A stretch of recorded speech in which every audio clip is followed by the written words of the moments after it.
Assalamualaikum, tuan-tuan dan puan. Hari ini saya nak mengajak tuan-tuan dan puan untuk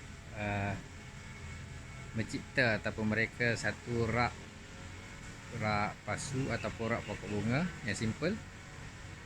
Yang mana yang saya pernah buat sebelum ni satu, tapi memang tak berapa cantik lah. Tapi jadi-jadilah, tapi tak berapa cantik kan. So hari ni saya nak buat second round.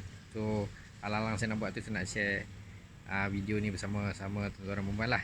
So nampak tak rak yang belakang tu lah yang saya akan buat sebelum ni. Itu yang saya buat sebelum ni. Jadi itu jadi, tapi tak berapa cantik. So hari ni saya nak buat kali kedua. So saya akan share bersama-sama tuan-tuan dan puan. Tunggu. Okey, di sini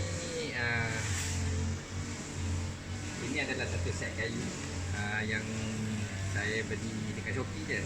Ada 17 batang, 4 kaki punya kayu, 2 kali 1 inci.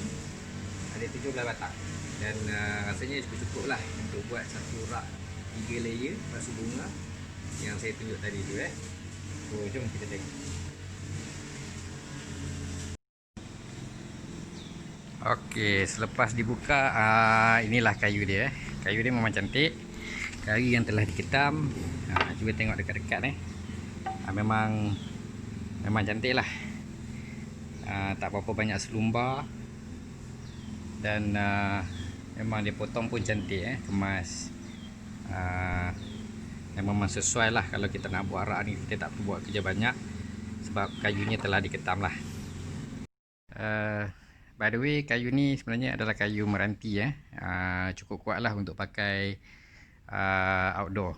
Kalau kita nak buat furniture rack untuk guna outdoor, kena hujan panas, boleh tahan lama lah.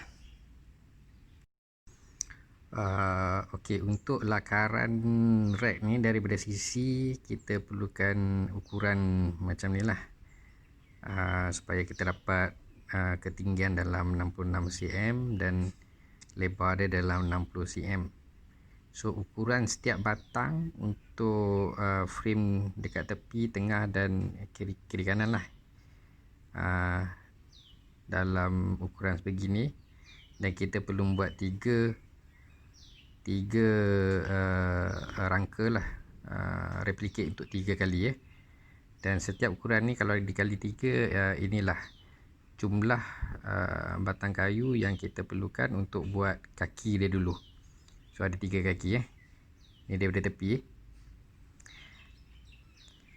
Okey, yang ini kita buat dulu, tapi yang selebihnya untuk lantai dia tu kita tak perlu buat potong apa-apa potongan lah, sebab kita akan pakai 4 kaki tu juga supaya lebar.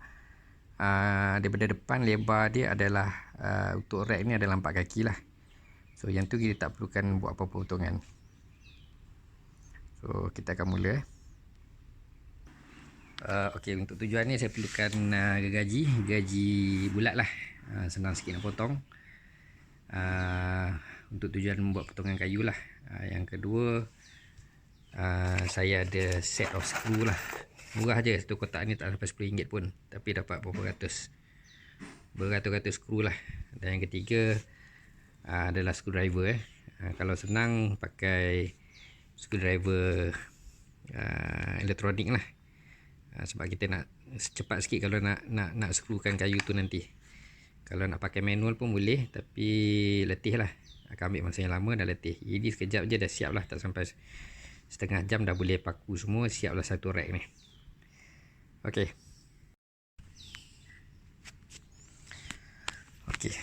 So kita mulakan dengan buat pemotongan kayu lah. So yang pertama sekali saya akan ambil kayu yang paling panjang, iaitu sisi ni 64, supaya selebihnya kayu, sebab dalam 4 kaki punya kayu ni dia punya panjang dalam cm adalah dalam 120 cm. So saya akan pilih yang panjang 64 cm, sebab yang selebihnya saya akan potong-potong untuk buat yang 20 cm nantilah. Sebab kalau saya potong 20 cm nanti ada kerugian kayu yang panjangnya nanti. So saya start dengan kayu yang panjang, supaya yang selebihnya saya boleh guna untuk 20 cm.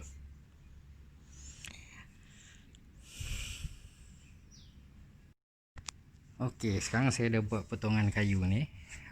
Ini kayu ni adalah 64 cm tadi.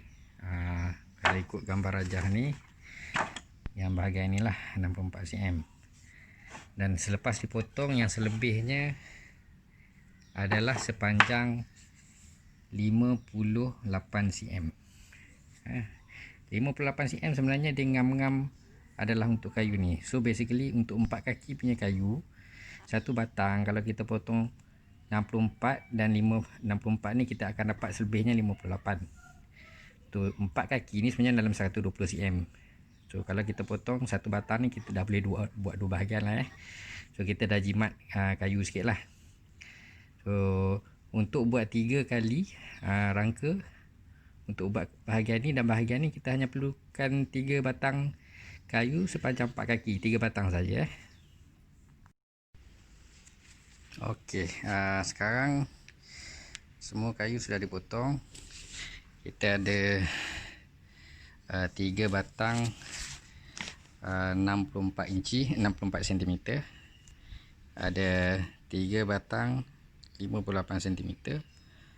3 batang 56 cm dan 3 batang 38 cm, dan kita ada 12 batang 20 cm. So lepas ni kerja mudah lah, kita cuma nak skru je dan letak dia punya lantai dia. Okey. Okey, sekarang ketiga-tiga kaki dah siap. Ukuran tu penting sikit lah supaya dia tak sengit. Make sure kita label yang mana 20 cm dan panjang-panjang yang lain lah, supaya dia tak sengit dan dia nanti bila kita letak lantai dia flat lah sikit. Okey, selepas hampir 3 jam tukang, inilah hasil dia. Yang ni dah siap lah. Dekat 3 jam juga lah nak buat, sebab yang penting ukuran dia tu kena tepat supaya dia tak sengit. Dan ini kalau beli dekat Shopee ni, sebab saya pernah beli satu dekat Shopee, tapi yang tu 2 layer. 2 layer tu pun dah dekat 200 lebih. Paling murah boleh dapat 1 lebih lah. Tapi itu 2 layer. Kalau 3 layer ni maybe dalam 200, paling kurang 200 ke 500 lah. Depend dekat design dia. Memang mahal, tapi nak buat ni, order dia dalam 80 ke 100 ringgit je. Tak termasuk skru. Skru tu sikit sangat lah, tak payah nak kira pun tak apa. So dan juga kalau perhati dekat sini, inilah lebihan kayu yang tilang kotak tadi. Tinggal sikit je, memang ngam-ngam. 17 batang tu lah, 17 batang 4 kaki punya kayu, memang ngam-ngam untuk buat satu rak. So tuan-tuan dan puan-puan, cubalah try. Selamat mencuba, selamat maju jaya. Tak senang jimat tengah MCO ni, cubalah buat. Selamat mencuba.